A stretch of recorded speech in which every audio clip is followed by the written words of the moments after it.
Qu'est-ce qu'il y a de mieux qu'un jeu gratuit? Absolument rien, 10 sur 10.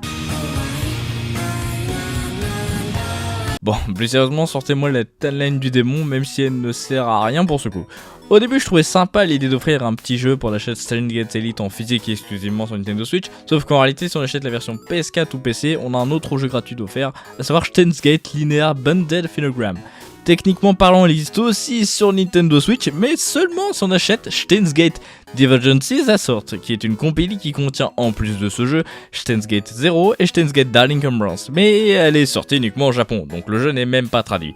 Ouais, être collectionneur de jeux Steins Gate n'est pas chose aisée. Quelque part, ça crée une forme d'élitisme.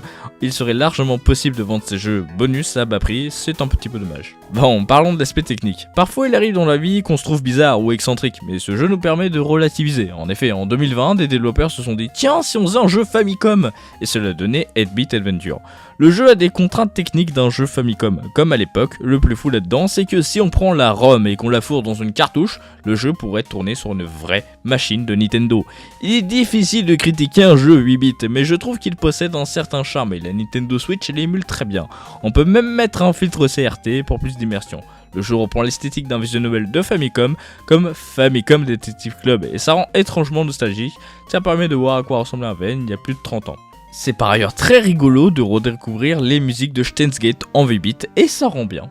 Pour le gameplay, le jeu se décompose en deux phases. La première consiste à marcher dans Akiba en vue du dessus, on peut entrer dans les bâtiments, ce qui amène à la deuxième phase de gameplay, les dialogues. On a plusieurs interactions possibles, ce qui permet d'avancer dans l'histoire. C'est adorable de découvrir les sprites fixes des différents personnages. Le jeu est aussi étrangement intuitif, comme la ville est petite, on finit toujours par trouver son chemin.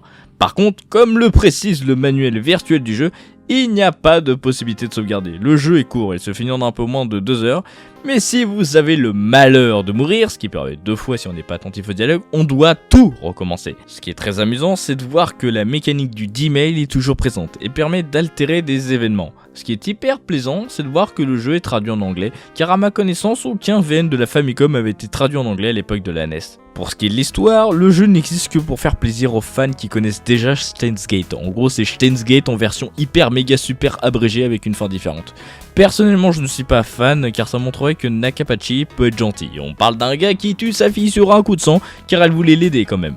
Toutefois, ça montre qu'avec le principe de timeline, on peut refaire autant de fois l'histoire de SG avec quelques différences permettant d'une part de radoter mais parfois d'explorer de nouvelles horizons. C'est une expérience sympathique mais largement oubliable. Pour conclure, oui c'est court, le jeu ne plaira qu'aux fans hardcore de Steins Gate. Néanmoins ça reste une expérience plutôt intéressante car ça montre à quel point l'histoire de Steins Gate est en réalité profonde qu'importe les graphismes, ou du moins divertissante pour ce coup là.